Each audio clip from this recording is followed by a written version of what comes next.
The break here in the South Bay. It's a short one, but it's coming to a close. The classroom doors, however, opening in just a couple of hours. Yeah, good morning, Mel and Jared. So a lot of families are having to wake up dark and early for the first day of school for thousands of kids within the Chula Vista Elementary School District. When I was in school, I've always been known as the teacher's pet. Some called me the classroom menace. I guess I always thought I was the main character.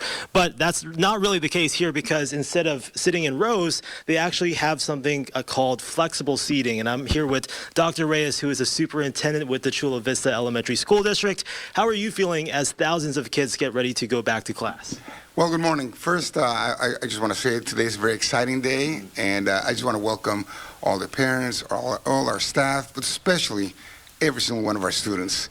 Today is a very exciting day. And we see here that instead of the rows, they have these different islands, and that's to foster a more collaborative work environment, right, for these students? Correct. So the way that, for example, when I went to school, the way that I was taught is very different than the way we teach now. The way that I was taught, and maybe the way that you were taught, is all in rows, and it was more of a teacher direct instruction. Today, what we do is we want to make sure that students are active participants in their own learning.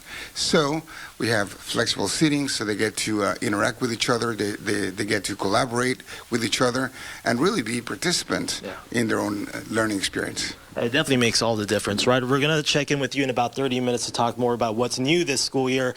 But I also have a parent with me, Diana Capitoni. She has two kids at Allen Elementary School. And Diana, I know it can also be really expensive as a parent as you get ready for the first day of school. So I want to go line by line and see how much you spent for your kids as they get ready for school. So how much would you say you spent on clothes this year?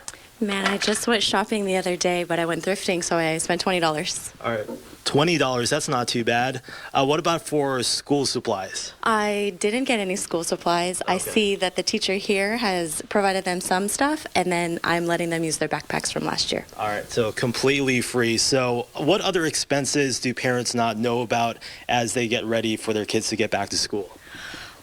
I guess for me, I don't do back to school shopping when it's time for back to school. What I like to do is shop year round. That way I'm not burdening all the expense at one time, if that makes sense. Yeah, that's an excellent tip, right? So that's actually not bad at all. $20. Do you know what the national average is? I do not. It's actually $843. So quite a big difference there.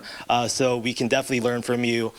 So those are just some tips that one parent here in the South Bay has given us to save money as they get ready to go back to school. I know it's an exciting time for your students, right? Yes, it is. All right, so we're going to check back in with the superintendent coming up in the next half hour to see what else is new this year. Live in Bonita, Gabe Salazar, ABC 10 News. All right, Gabe, thank you so much. It's 6:04 right now. It's also the first day of school for the South Bay Union School District. This year, more than 300 students are heading to a whole new campus. We've been reporting on this. Central Elementary closed its doors at the end of the last school year. All of this part of a plan to consolidate campuses. The district says enrollment has dropped by up to 50% since 2011, and fewer students means less funding from the state. The district says maintenance costs are also rising. We spoke with Maureen McElroy, who taught at Central for 38 years. She says these kids will need support while they get used to a whole new school.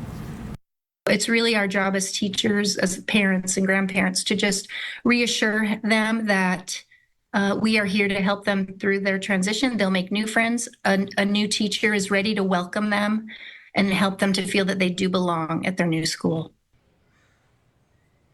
Facebook this past May that she decided to retire. The school board put 2 more campuses on the chopping block this past December. Sunny Slope Elementary could close by 2029 and Berry Elementary by 2032. And some other campuses welcoming students back this morning include the schools at National School District, National Elementary, and also the Sweetwater Union High School District. And all day, ABC 10 News will bring you complete back-to-school coverage for the South Bay. You can find our stories on air and online. Head to 10news.com. We're getting you ready, parents, students, teachers, guardians, everybody, for another exciting school year.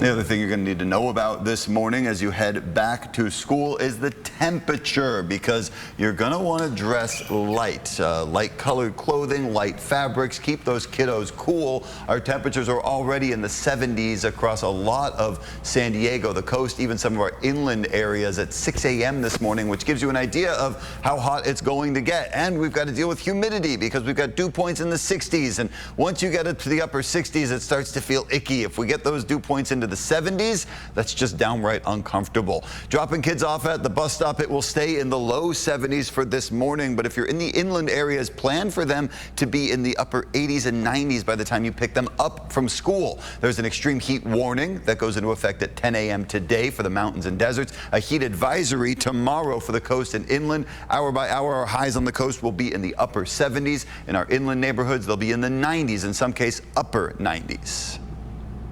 Now, with all of that heat, more San Diegans are heading to the beach to cool off, and all of this is keeping lifeguards busy. They're reporting an uptick in water rescues. Just yesterday, San Diego Fire Rescue, they were called to Torrey Pines to save a man. They had to pull him out from the water and perform CPR. The good news this morning is that high surf advisory for our coastline and some of those dangerous conditions, that has since expired. The heat wave is also fueling fire risks. In Camp Pendleton, crews were able to stop forward progress on the Expedition fire, keep it from spreading. This started on Tuesday afternoon. It scorched more than 460 acres. At the last update we got, fire officials say the fire is holding within control lines, but there is still no word on how it started. And at 6:07, we're keeping a look at our roadways here. This is a view from the South Bay. So again, yeah, a lot of people heading back to school in the South Bay. Right now, it seems, at least from this spot, traffic isn't too bad as we get into our 6 o'clock hour. The South Bay drive time still in the green for now. We know by the end of the 6 o'clock, that's not going to last. So we're going to see some backup there on the 5 and the 805. North County commute, 78 eastbound from Oceanside to Escondido. That's 15 minutes for you. 15 south out of Escondido down to the 56. A 10-minute ride, and your coastal drive looking nice right now. Well, Chula Vista City Council members will not be getting a big pay raise. This all came about through those proposed charter amendments. So the council split the vote last night. The pay bump and the longer term limits, they were voted down. You see the chart here. It would have increased the salary for council members to $110,000 a year, up from the roughly $60,000 that they make right now. Term limits would have also gone up from 2 to 3. Chula Vista Mayor John McCann was against the pay raises. He called them unacceptable. Now, the second vote included the remaining 12 proposed charter amendments. One of those included adding a couple of committees. This was approved and will go before the Charter Review Commission. Poway is one step closer to banning AI data centers in their city. Last night, the city council voted to write an ordinance that would stop data centers from being built in Poway. Mayor Steve Voss says he's watched these data centers impact other regions, draining the energy grid and increasing utility bills for residents. If this ordinance is ultimately passed, it would be the first of its kind in the county. The search for missing Oceanside mother Angelica Brophy at Palomar Mountain is now on hold. Police say they've exhausted their search and rescue resources. Investigators will meet this week with the Sheriff's Office and California State Parks to review their next steps. They say they remain committed to the investigation and to supporting Brophy's family. She has been missing now for more than 2 weeks. Especially, a year in, 2 years in, they jack your prices up. Oh, it's horrible. It's horrible. Oh, I feel that, man. From streaming services to retail memberships, all those small fees, they are draining millions of bank accounts. Yeah, after the break, Scripps News Group's John Matarese has the simple steps you can take right now to slash your bills and stop wasting your money. So get your phones out and follow along. Next.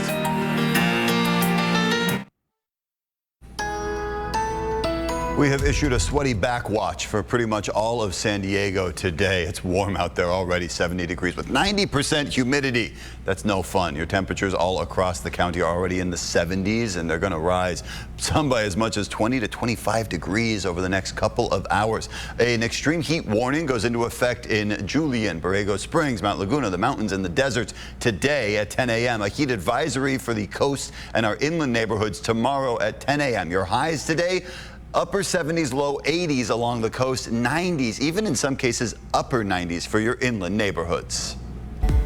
After a price hike last week, subscribing to Apple Music now costs $1 more each month. It's just one of dozens of subscriptions that we're all paying for now. Scripps News Scoop's Sean Mattery shows us how to cut down on all those monthly charges. You know, all those small charges that hit your bank account every month, everything from streaming services to gyms and retail memberships. A lot of us are dealing with subscription creep. And now a new report says it's getting worse.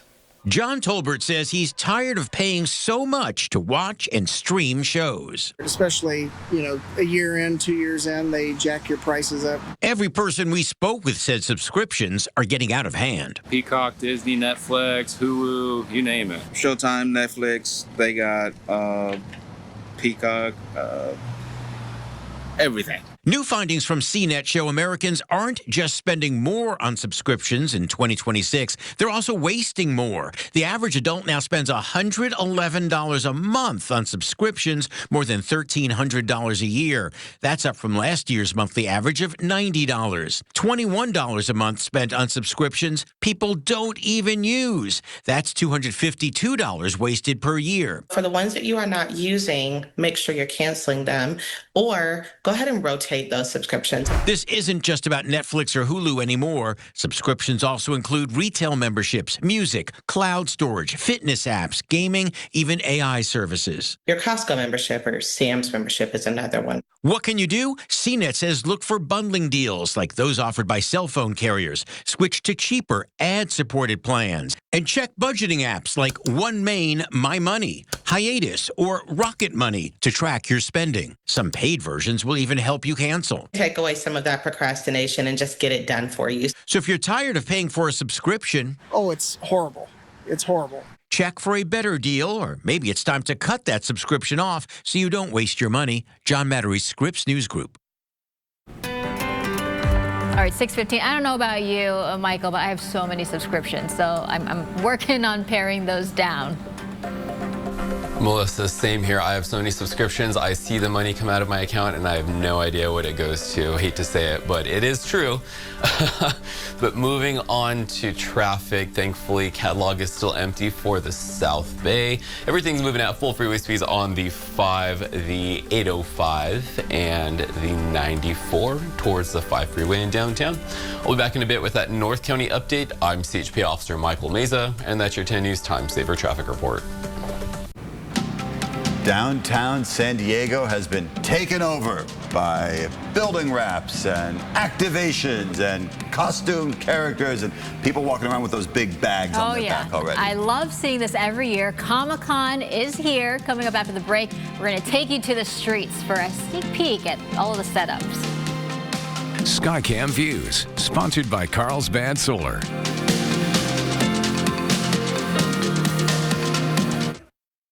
Now, the ABC 10 News Pinpoint Weather Super 7-Day Forecast. A nice look from our POE's Skycam at downtown San Diego. You can kind of make out a couple of the buildings wrapped and ready for Comic-Con, but oi, it's going to be kind of hot for everybody wearing a costume downtown this weekend, starting even today, where temperatures along the coast are already at 70 degrees. The sun's barely been up for an hour this morning, and it already feels warm also because it's pretty humid this morning as well. 67 in Poway, 70 in El Cajon. Our mountains already in the upper 60s in Julian, and our deserts creeping into the mid 80s. If you're dropping kids off at the school bus, today is our first back to school morning of the new school year. South Bay going back to school in places like Chula Vista, National Elementary School District. So it's going to be in the 70s along the coast when you drop them off. It'll be in the upper 80s and in some of our inland areas, even in the 90s when the kids come home from school. We've got this extreme heat warning that goes into effect at 10 a.m. this morning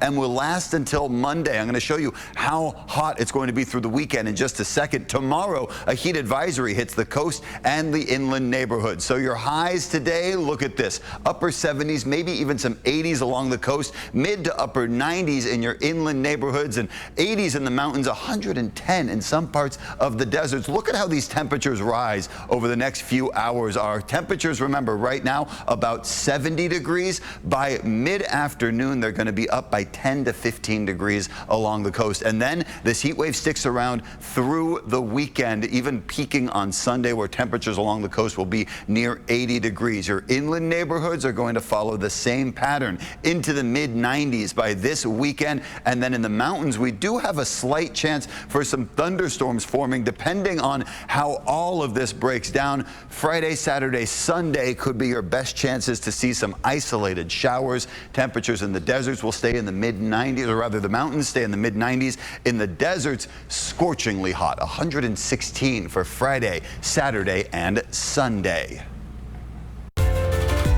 Be your eyes and ears as Comic-Con 2026 sets up in downtown San Diego. On Harbor Boulevard and in the Gaslamp District, things are already ramping up, even though Comic-Con doesn't even start until Thursday. You got Adult Swim setting up a massive offsite on the harbor. Then, as you walk towards the conference center, have you ever seen this many wraps on buildings? No. American Horror Story, The Rookie, Avatar, Wolverine, Rings of Power, you name it. It's on a building. The Gaslamp District is already packed with fans, but they even say it's the calm before the storm. It's definitely the calm before the storm. Now, most notable, the Gaslamp sign has been transformed. Marvel is releasing Avengers Doomsday at the end of the year, so they're going pretty hard on that. So there's a lot of excitement for Marvel and the Avengers Doomsday. Oh, Marvel. Definitely Marvel. This just goes to show how big this event is and can get. I know every year I say it can't possibly get any bigger, and then every year it gets bigger. But I remember when this convention was held in the basement of a hotel. In downtown, Emily Coffey, 10 News.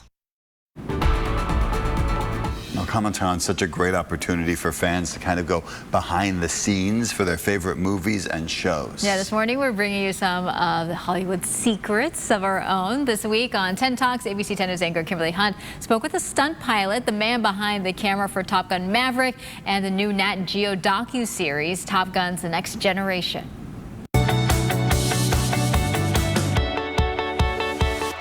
You got amazing access to the cockpit in this documentary. Tell me about that access. Well, I think the Navy and the DoD had a hand in that. There was a bit of trust from Top Gun Maverick. And I think, we were telling a cinematic story with Top Gun Maverick, but we're telling reality here. So it was really interesting to see the Navy give that unprecedented access to Disney and Nat Geo. The company I was working for was called Zinc Media, directly for them on behalf of Nat Geo. And it was led by a really great director, Lana Sala. And it was her vision, basically. She wanted these mounted cameras. She wanted aerial photography. She wanted the audience to go for the exact same thrill ride they would have on a Hollywood movie, except this would be real. Tell me about that, because that's different for you. These were real military pilots, and you're telling their real story. Well, it's true, and obviously what we did with Top Gun Maverick was real as well. We had naval aviators flying, and we were out there with the real aircraft. The difference here is we were following naval aviators going through training where the stakes were high. Their lives were at risk. Their careers were at risk. They were operating under immense pressure. So being able to tell that story so the public can see it without interfering was really the challenge. But we had to respect exactly what was going on because they're under immense stress. Lots of decision making, and they're being scrutinized the entire time. So we integrated in a very creative way where we were able to document this, take pictures, make cinematic magic, if you will, without interfering with what they were doing. Ah, so cool. Top Gun's The Next Generation is available on Hulu. The full conversation with Kimberly is on our YouTube page. And at 6:25, we are dealing with one crash here. This is on the right shoulder in the Julian area on the 79 right by the 78. So just watch out for that. Again, it's a smaller road, so just use extra caution. As we move on over to the coastline, disabled vehicle reported there in Camp Pendleton. It's on the 5 South, right before the Aliso Creek rest area. Other than that, though, the North County is moving along okay. Just a few hours, the bells are going to ring as the new school year starts in the South Bay. Thousands of kids heading back to school. Our coverage continues as we hear from parents and how they got their kids ready for the big day. And a Mission Beach woman survives a brutal carjacking in Tijuana, only to be hit with mounting fees for her stolen SUV. We follow through with the new pain she's facing now. You're watching ABC 10 News. Oh, good morning. It is a big day for families in the South Bay. Sweetwater Union School District, Chula Vista Elementary School District, National, and which one am I forgetting? Bay. South Bay. They all head back to school today. Yeah, and you know this. Every year it's kind of a mix of emotions on the first day of school. The kids are excited, the kids are sleepy, the parents are stressed, the parents are sleepy. A little wistful, too, bittersweet. I can't believe they're growing up so fast. I know, yeah. ABC 10 News anchor Gabe Salazar live in Bonita outside of Allen Elementary, or inside of Elementary, in a tiny chair. Where the bell is going to ring here pretty soon. And Gabe, teachers have been getting ready for this day. Yeah, this is a very tiny chair. I almost fell off of it earlier ago. But yeah, thousands of South Bay students are trading in the snooze buttons for the school bells this morning, as the Chula Vista Elementary School District will be getting back to school starting today because they are on a year-round schedule. And I have Dr. Reyes, who's the superintendent of the Chula Vista Elementary School District. Dr. Reyes, how are you feeling as we get ready to get back to class after the summer break? Good morning. Very excited. Today's a very exciting day. I want to welcome everyone, welcome all the parents, all the community, all the teachers, but especially I want to welcome all our students. And you have an expo that's going to be happening later this week, right? And to welcome some of the parents and let them know what kind of resources are available to them. Correct. So we're going to be holding our annual Community Expo this Saturday from 11 o'clock to 1 o'clock at the district office. And it's basically a way to support our families with resources, information, and get them ready to school to go back to school. And tell us what we can expect for this academic year. What is new in the curriculum? I know we have new seating arrangements here to foster just a more collaborative working environment for these kids. Correct. So this year, we want to make sure that we continue our rigorous learning for all plan, which truly focuses on academics, but also focuses on other things that support student learning, such as activities, the health of students, mental health, physical health, and we want to make sure that every single student has the right opportunities to fulfill their talents. All right, sounds good. Good chatting with you, and thanks for waking up dark and early to meet us this morning. And we talked about some of the costs for parents, especially as they get their kids ready to get back to school. Diana Capitoni earlier, she told us her budget, which was very small compared to the national average, year-round $843 is what a parent spends year-round throughout the school year for their school supplies and things of that sort. But I want to ask you about learning loss, because that's something a lot of parents think about, how to get their kids' minds active, especially during long summer breaks. So how do you do that for your kids? My kids like to read, and we like to go to the library. I'm a big advocate of playing outside, and we like to meet up with friends, and I'll let them watch TV if it's educational. All right, that's the key, right? It has to be educational. A lot of new changes, especially with AI technology. Is this something that you try to limit with your kids? Yes, my kids don't have an iPad. I only let them do, very rarely, whatever they work on in the computer at school, which is some lessons that they do here. All right, sounds good. And for Allen Elementary School, their bell starts at 8:45 this morning. I know other schools within the district, they start a little bit earlier. Not Sweetwater, Sunnyside Elementary School, they start at 7:45. So we're going to be checking in with some students there to see how excited they are as they get ready to go back to class. Jared and Mel. Yeah, it's an early start. And you know what, Gabe, we want to go back to something you said earlier. Very curious about this. You told me you were a teacher's pet. Tell me more. Talk to me about that. Yeah.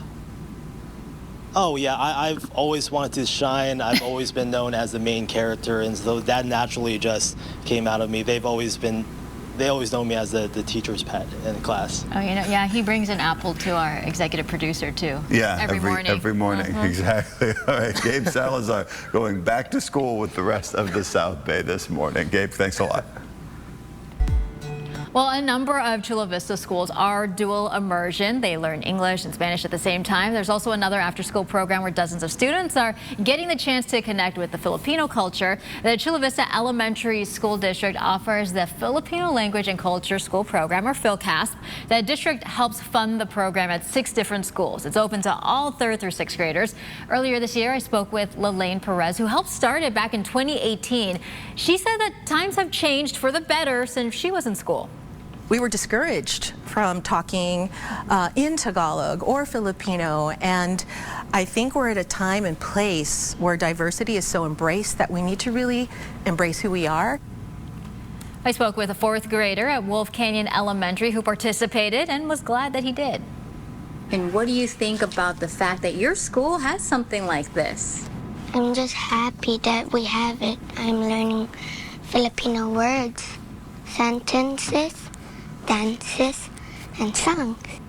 And educators hope to expand the program to more schools in the future.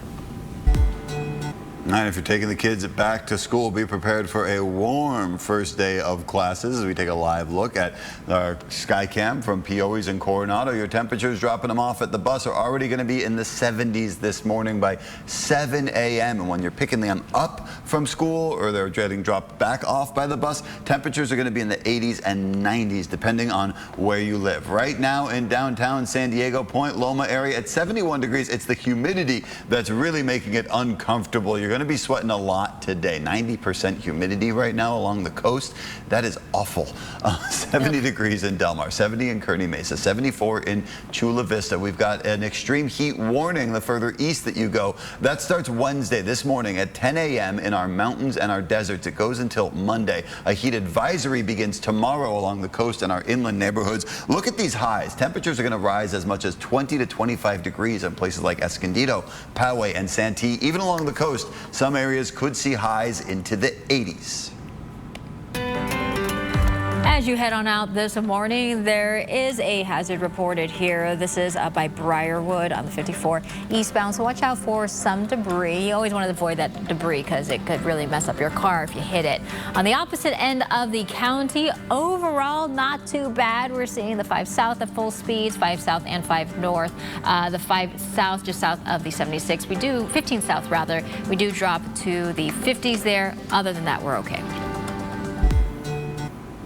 If you're the victim of a violent crime and you're being charged, I don't understand how any of that's right. More frustration for a Mission Beach woman who was on vacation when she was shot in the leg during an attempted carjacking in Tijuana. ABC 10 News reporter Michael Chen first spoke to Cassandra Light 2 weeks ago. This morning, he follows through with her new fears around getting her SUV back. The last time Cassandra Light saw her Mercedes SUV, it had a bullet hole in its side, and she was being rushed to a hospital. More than a month later, amid her recovery, added worries about the cost of getting it back. How frustrating is this?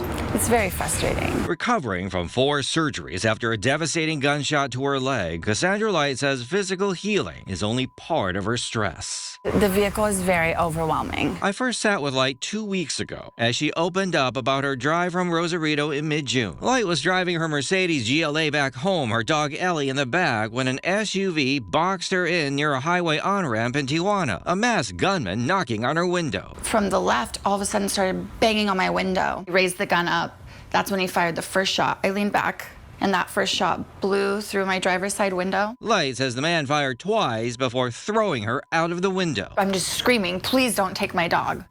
And so I stood up and I tried to run to the car, and I collapsed on the ground. And that's when I looked down and realized I'd been shot. Her attackers took off. Police have not made any arrests. Light undergoing a total of 4 surgeries for a shattered tibia and fibula, adding to her physical pain, mounting frustrations about recovering her SUV. A contact with Mexican authorities told her it's likely done being processed by investigators and is now in a tow yard. A Mexican lawyer she hired told her she has to go in person to try to get it out. Though it is difficult to get an appointment, she says she is not ready to return to Tijuana.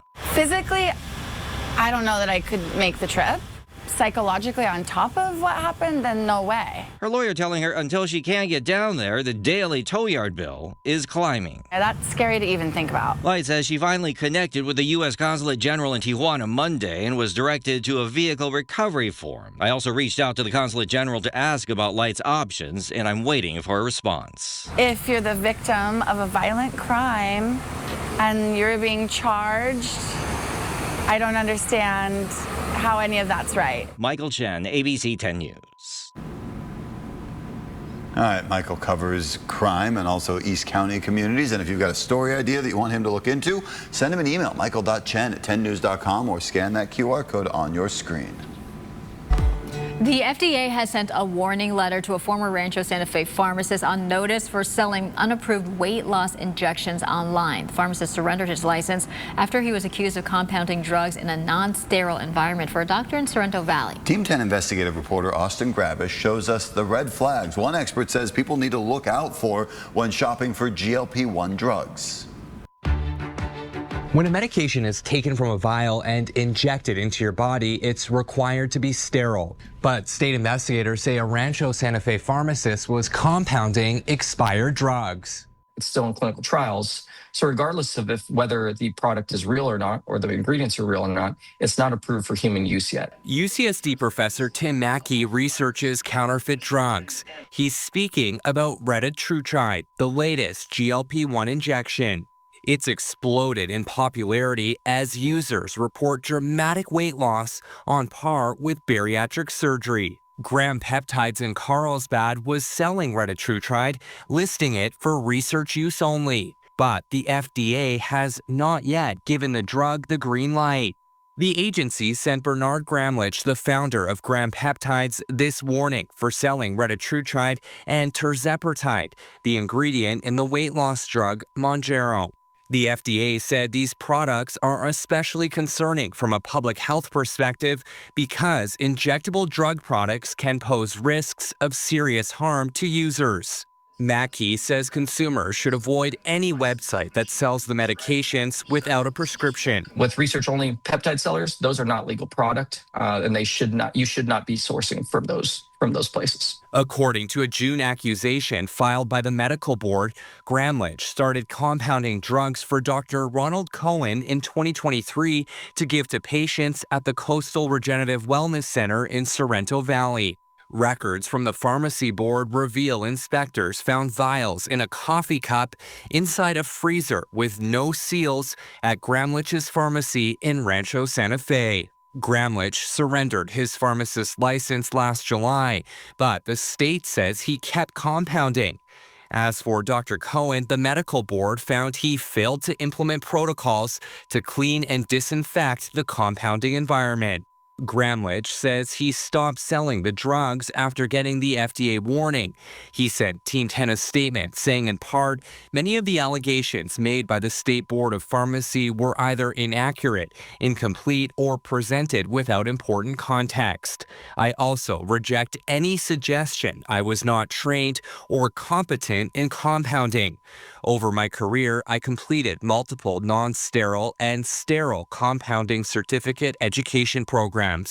Dr. Cohen didn't return requests for comment and now faces a hearing with the medical board. Austin Grabish, Team 10. New car prices are we're really close to $50K. Sticker prices are up a lot more than just $11,000 in a few years, pricing a lot of families out of a new ride. So expensive, but there are some steps that you can take to lower your monthly payment. Coming up, our reporter Ryan Hill explains why leasing could be your best bet. Today's market update sponsored by California Coast Credit Union, improving lives in our community. Oh, well, oil prices are jumping. The S&P right now down slightly, close to 0.1%. We have the NASDAQ down more than 0.25%, about 91 points, with the Dow up slightly, nearly 0.25%.